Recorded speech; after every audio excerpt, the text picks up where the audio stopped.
satu sama lain. Ya. Ya, kalau itu kan mungkin kan? Dan itu manfaatnya nggak ada. Manfaatnya nggak ada. Nggak ada. Hari Anggaran, ini, situasi hari ini nggak ada. Iya, coba anggaran.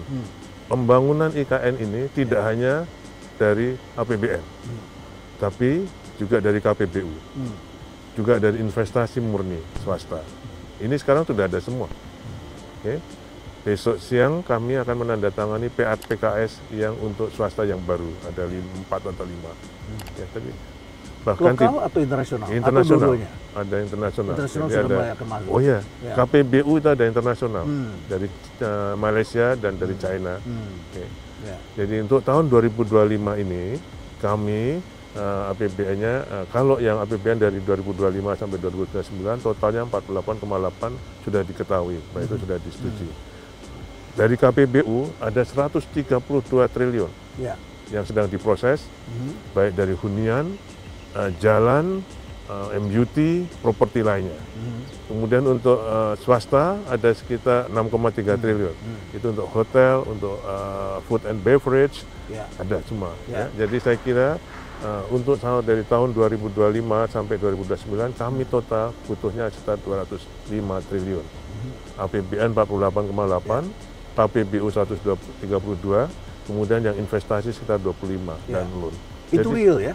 Iya. Itu real semua ya? Iya. Ya. Jadi saya kira dari segi anggaran menurut saya tidak ada alasan untuk mangkrak. Oke. Ya. Dari segi politik saya kira Bapak Prabowo komitmennya sudah kelihatan. Dari sejak dulu beliau menyampaikan keberlanjutan dan bahkan percepatan. Konflik nggak ada. Leadership saya kira kita juga meneruskan leadership yang sebelumnya. Jadi menurut saya dari 4 ini tidak terjadi di IKN. Ya. Lalu kemudian yang menarik adalah ibu kota ini menjadi tidak bergerak kalau tidak ada manusianya. Dan hari ini kita saksikan sudah ada ya, ASN sudah datang ke sini. Ya, nanti bulan Juni. Bulan Juni tambah lagi. Tambah lagi sekitar 582 dari otoritas saja. Jadi semua sudah mulai. Berarti fasilitas pendukung yang di sekitar sini sudah mulai bisa bergerak. Makanya saya undang semua yang sudah groundbreaking dulu. Ya. Saya undang dari perkantoran, dari bank, dari perhotelan agar segera membangun pada tahun 2025 ini. Dan karyawan-karyawan ASN kami ini pelopor, Pak. Pelopor. Iya. Saya dengar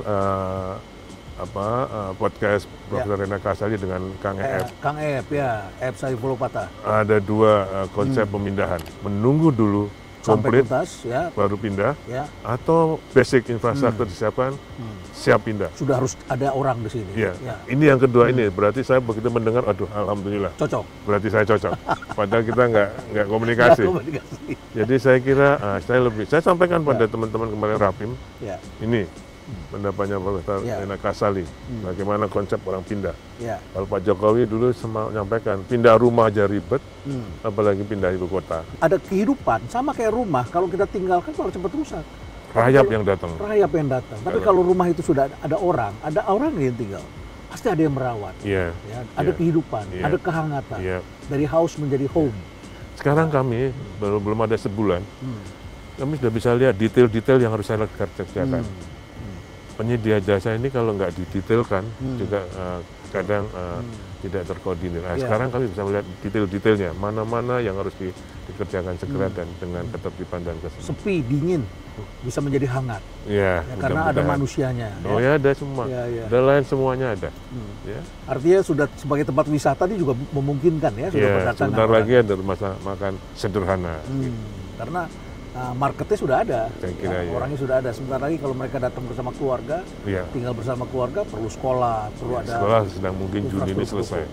Selain di sekolah di Sepaku, di sini juga sedang kita bangun sekolah, SD, SMP, puskesmas, pasar juga sudah kita bangun. Baik, itulah update mengenai IKN dan sedang dipersiapkan. Jadi manusia mulai berdatangan, kehangatan mulai diciptakan, walaupun skalanya kalau dari total masih kecil. Tetapi yang penting ini bergerak dan tumbuh. Lalu kemudian kita lihat ke belakang sedikit Pak Bas. Ini di buku ini saya ingin membahas sejumlah hal.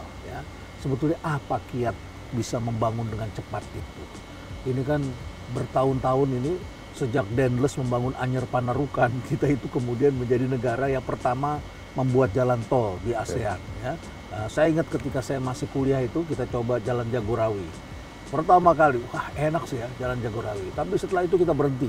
Ya. Kita tidak bangun jalan tol, kita tidak bangun jalan pendukung, kita tidak bangun kereta api, kita tidak bangun berbagai fasilitas untuk ini, termasuk juga banjir kita lihat. Tapi Pak Bas kemudian nyambung sampai puluhan ribu kilometer bisa disambung.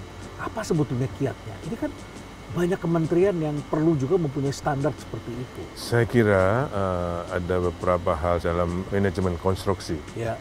Jadi dari Sidlakom misalnya, survey, investigation, design, land acquisition, dan construction, operation, and maintenance. Kami ada 5-6 poin itu. Ya, dari kami itu dalam segi teknisnya. Ya. Tapi dalam segi manajemen lainnya kita pakai PPBS, Planning Programming Budgeting System. Jadi program yang kita pegang, yang saya pegang pasti programnya. Ya. Jadi, pemerataan pembangunan itu bertahap, pembangunan yang bertahap. Jadi fokus, misalnya kita ada banyak sekali destinasi wisata. Pada yang ditangani baru 5.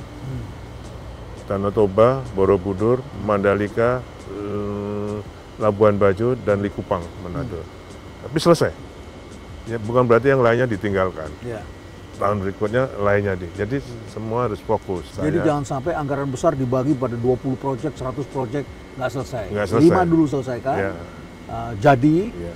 dan ini akan menimbulkan daya hope-nya terpenuhi, optimisme terjadi, dan kemudian bisa menggerakkan yang lain. Jadi satu programming. Ya, programming. Yang kedua adalah controlling. Oke. Jadi pada saat pelaksanaan kita harus ngawasi betul.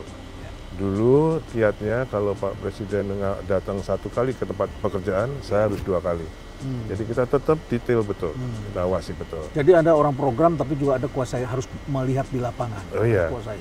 Jadi kalau menteri itu adalah pembina program, dirjen itu penanggung jawab program, nanti direktur yang pelaksana program. Jadi ada hierarkinya. Ya. Ya. Jadi saya selalu program yang saya pegang. Pelaksanaan, tenda-tenda saya nggak nyentuh. Ya. Okay. Yang ketiga adalah controlling pemanfaatannya. Jadi kita harus selalu berpegang pada pemanfaatan. Ya. Ya.